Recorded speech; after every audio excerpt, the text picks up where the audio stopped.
What is up, everybody? Two Boys and Some Bricks here, back with another LEGO Star Wars video.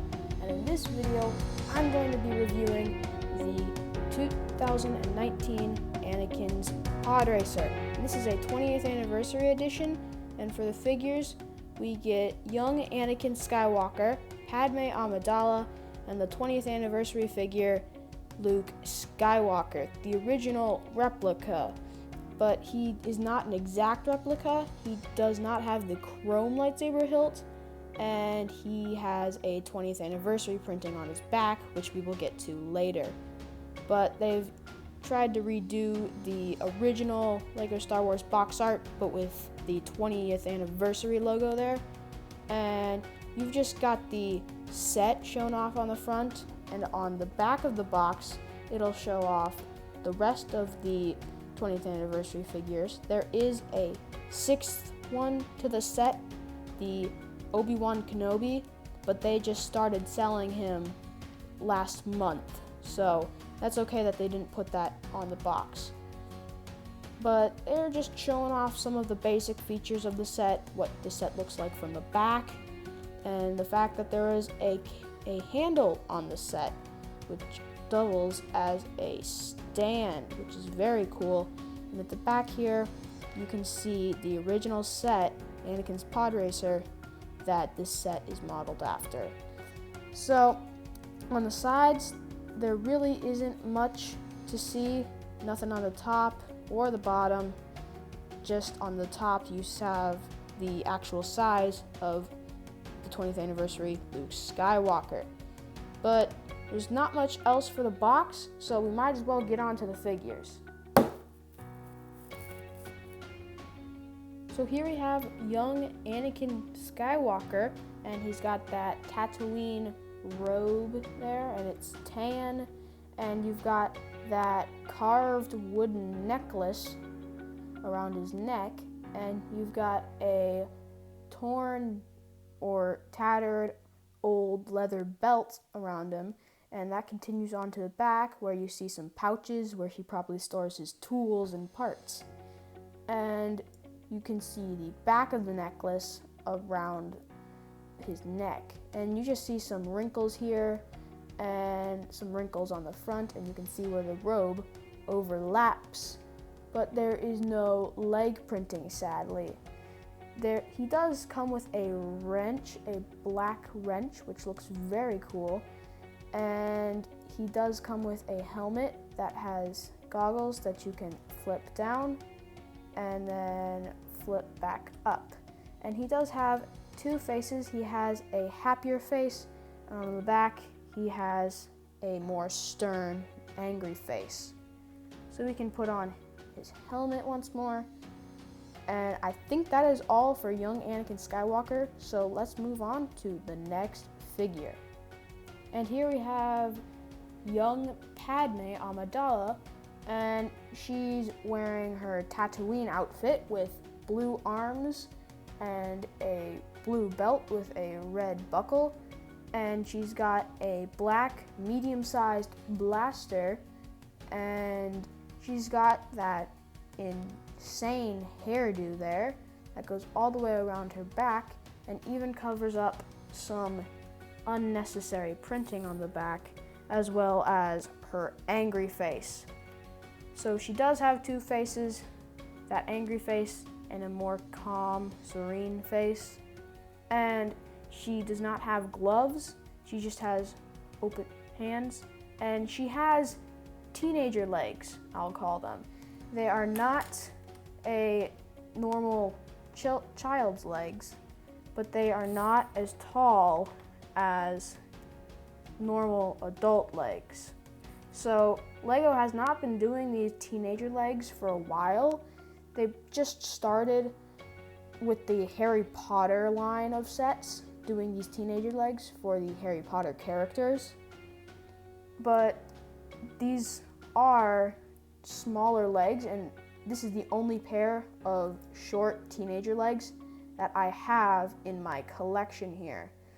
But she's got a very insane hairdo there, as I've mentioned before, and there really isn't much besides the teenager legs on Padme Amidala to say. So, with all that out of the way, we might as well move on to the 20th anniversary figure. And here is the 20th anniversary edition Luke Skywalker, and he does come with his own special plaque that says 20 years LEGO Star Wars 1999 to 2019 Luke Skywalker. Yes, every single 20th anniversary character does have their name put on a plaque, which is very nice. But he does have some reflective printing for his torso here. It's hard to get it to reflect, but you may be able to see the effect right there. He does not have a chrome lightsaber hilt, as I have mentioned before, but he has that normal yellow, that old face, and a printed helmet for the Rebellion, which does not continue all the way to the back. That's as far as it goes. But he does have that 20 years of LEGO Star Wars printed on his back, so you know it's the 20th anniversary figure, not the original 1999 figure. So that's very nice. That's what makes him exclusive and a collectible minifigure. But he does not have any printing on the legs because it's a replica of the original character. He has black gloves on his hands and just a normal standard blue lightsaber and no arm printing, but he's all orange all around for the Rebellion suit. And that's really all there is to say about this collectible 20th anniversary figure. So, with all of the figures done, let's move on to the Anakin's Podracer. And here is the Podracer itself, and it is quite a long set for $30, but that's probably because it's higher off the ground and isn't very tall. But it looks very, very nice. It looks way better than the 1999 version that they did. And the engines look beautiful.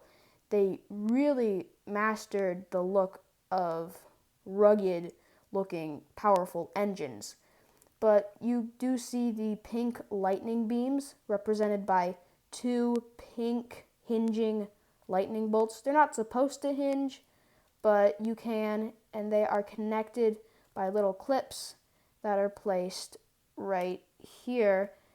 And I had a little bit of trouble with the instructions because I couldn't figure out why the lightning wasn't linking up because I had placed one of them upside down and built it upside down.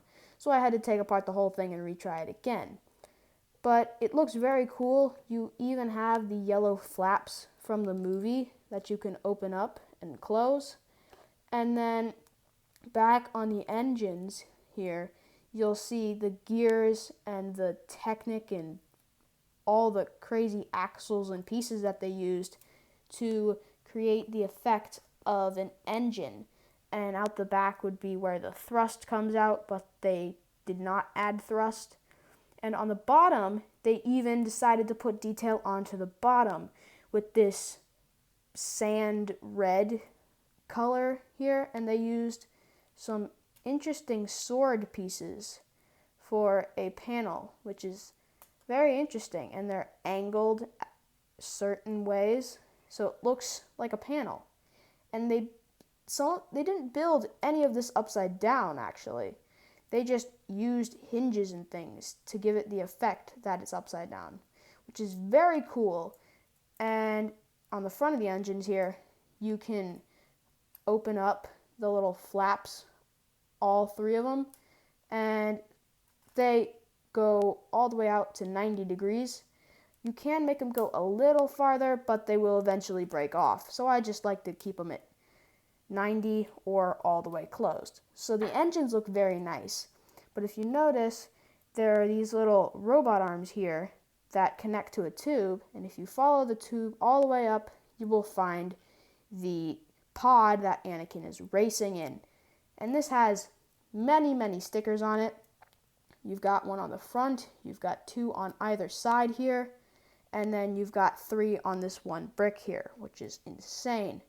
But you do have black skeleton arms supporting the black rod or cable connecting the pod to the engines. But occasionally, since the cable is so strong, it will eventually pop off of the robot arms. So every week I have to just push the rod back onto the skeleton arms.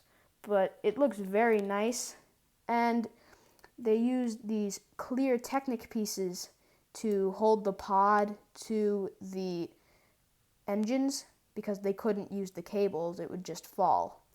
But in the cockpit here, you have a little dark red area, looks like cushioning to me, and some control sticks and a windshield where you can place Anakin in the back of it and then pretend that he's driving the Podracer and go through Tatooine and race the pod. But on the other side, there is the exact same thing. There are skeleton arms holding the cable, and you can flip them down and see how they connect into the pod, which is very interesting. And then they use this flap over top, so it's more concealed. But then the handle here is very nice. It is angled forwards into this sort of fork here that connects to the engines. I wish they could have made these pieces in clear, but I haven't seen those ever, so they just use tan, which is okay. But you can hold it like this, and it's a very comfortable grip, I'll say. It's harder for older people to grab onto this, but it's made for smaller hands that can reach around the small stand there. So you can hold it and run around the house and zoom through Tatooine. But then once you're done, you can place it down, and because of the lip here, it'll want to fall backwards, but it catches it. So then it stands still on its own. So I think that this is a very cool and nice set to have. It is very hard to display, I will say that, because of how long it is. You'll have to have a long shelf to try to display this. But very nice and intricate set. So, should you buy the 20th anniversary Anakin's Podracer for $30? I think that this is a pretty good $30 set, and if you are collecting the 20th anniversary edition sets, you may want to get this before they're out of stock and retire this set, because it has been out since 2019. So if you haven't gotten it yet and you are a collector and want to get the 20th anniversary line of sets, you may want to get it pretty soon. But for a gift to a kid or something, you may want to think twice about it, because the engine builds are a little complicated, because you have to do quite a bit of Technic and sideways building with snot bricks to build the engines in the instructions. And even I messed up once with the Technic clear pieces here, because the instructions is not quite clear with clear Technic, because it's so hard to see it on the instructions. But despite it being complicated, I think it's a very good set for $30, and it's probably going to be worth the $30 unless it's for a younger kid who has trouble building Lego sets. But overall, very nice looking set, very displayable. You just have to find a shelf that's long enough to display it. But I totally recommend this set if you want to get the 20th anniversary Anakin's Podracer. So thank you guys for watching. Don't forget to comment, like, and subscribe down below, and I will see you guys in the next one. Bye.